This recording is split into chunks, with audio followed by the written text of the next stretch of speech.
Hi there, and welcome to Pre-Diabetes Wellness. My name is Erica Natasha, and I am your guide to transforming your health and confidence with a plant-based lifestyle.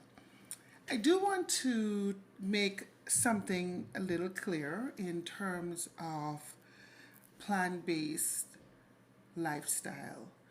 I am not 100% plant based. However, I work at it every single day to make sure that I am adding more plants to my plate every day. And so far, so good. When I look at my plate now, I see that I have less meat and more vegetables.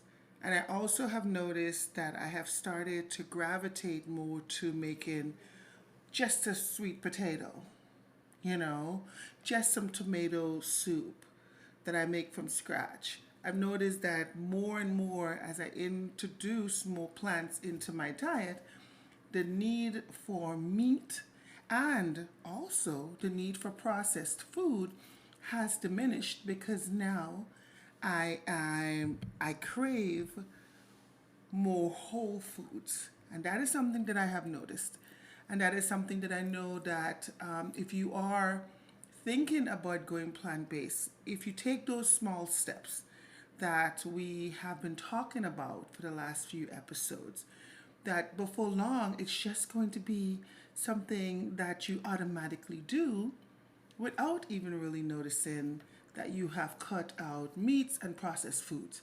You just don't crave them anymore because you've now started to have a little bit more of a healthier gut and a healthier desire, food desire. And that's what this podcast is about. It's not about jumping into something 100%.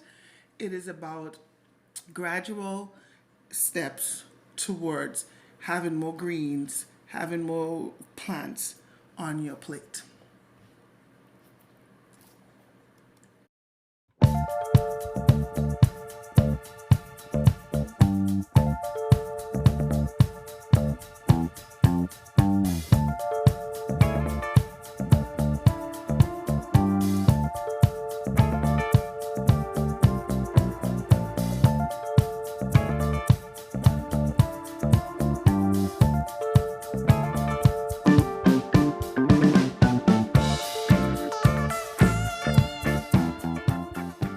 Now, today we are diving into a topic that comes up often.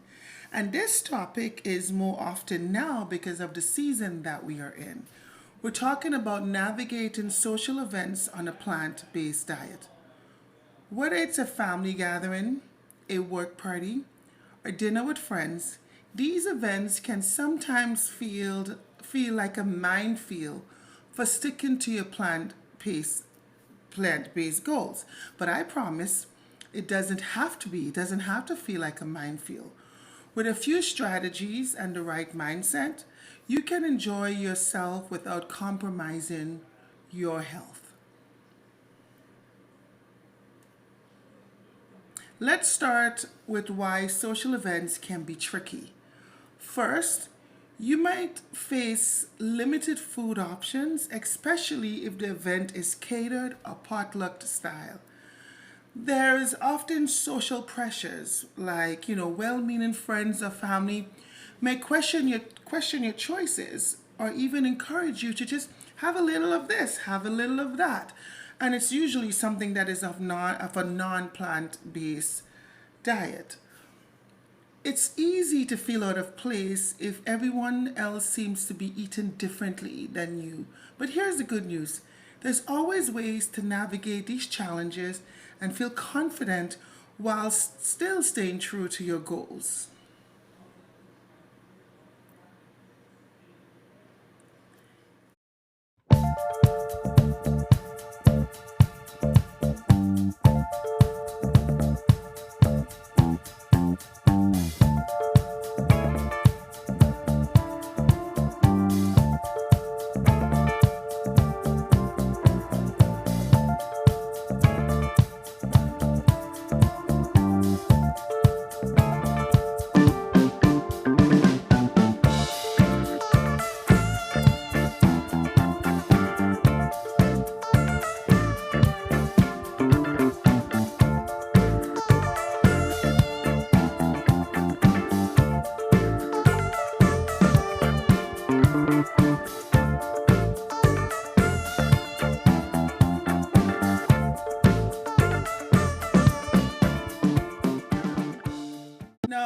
let's talk a little bit of the 5 tips that we can use to handle the social events like a pro.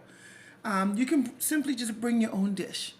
I remember that there was a neighbor of mine that we would have barbecues all the time, and she would always bring her own meat to the barbecue. She would always bring her own everything, which was interesting to me, but it was also an eye opener for me. She didn't feel pressured at all. She didn't feel like she had to eat what we were eating. She simply just brought her own food.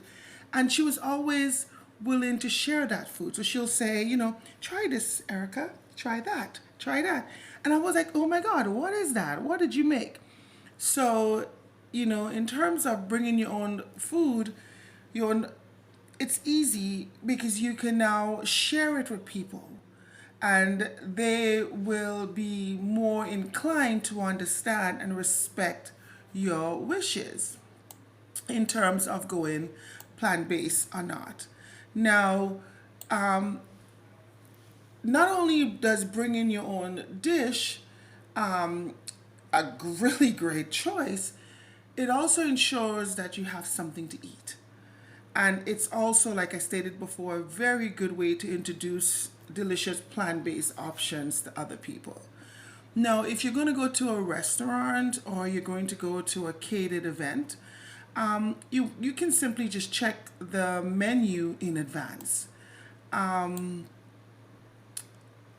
places often offer plant-based options, but you can still ask for modifications to make the dish more plant-based friendly. So it does take a little bit of planning on your part, but at least you know that you're going to have something to eat and you're not going to feel pressured.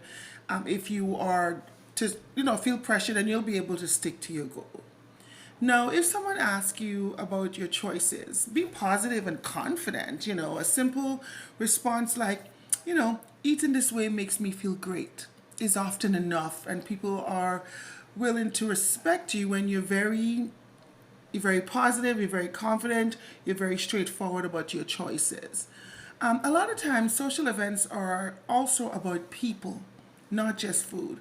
So sometimes if we shift our focus to engaging more in conversations and meaningful moments, then food just becomes a secondary thought for us.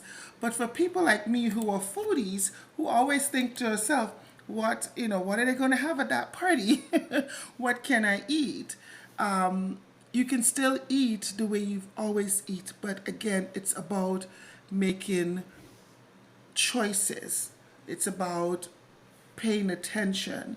It's about being intentional about your intent to add more plants to your diet. A lot of times we think that we are hungry, but in fact, we're really just thirsty.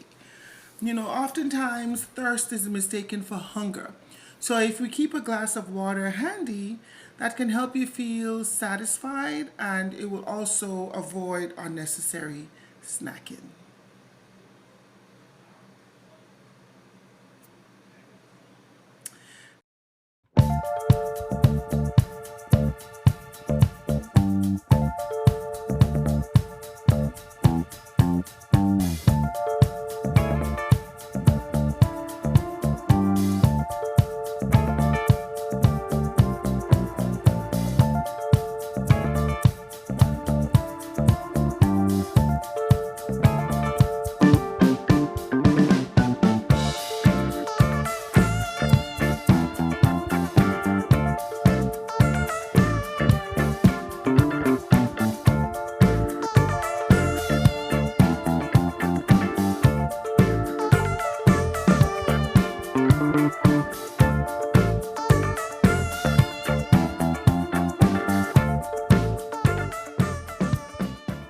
So when I made the decision to go into more plant-based, I attended a family barbecue after transitioning, my slow transition to plant-based.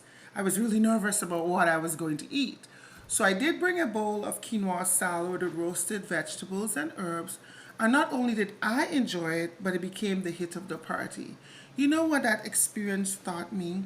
That preparation is the key, and that people are often curious, not critical, about your choice to go more plant-based. Here's your challenge for this week. Think about your next social event and plan ahead with implementing one or two of the strategies we talked about. And it will help to keep you on track, especially in this season. Whether you bring your own dish or focus in more on connection, give it a try and see how it feels. Take a picture of your plant-based plate or share your experience with me on social media. Let me know how that worked out for you at Erica Natasha Wellness on Instagram.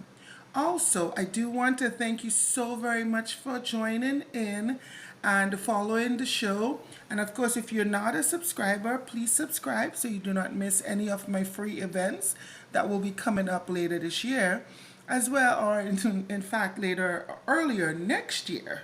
And also, you don't miss an episode, so you can stay on track and make sure that you are implementing these very small but effective strategies. Again, I thank you for listening and be well.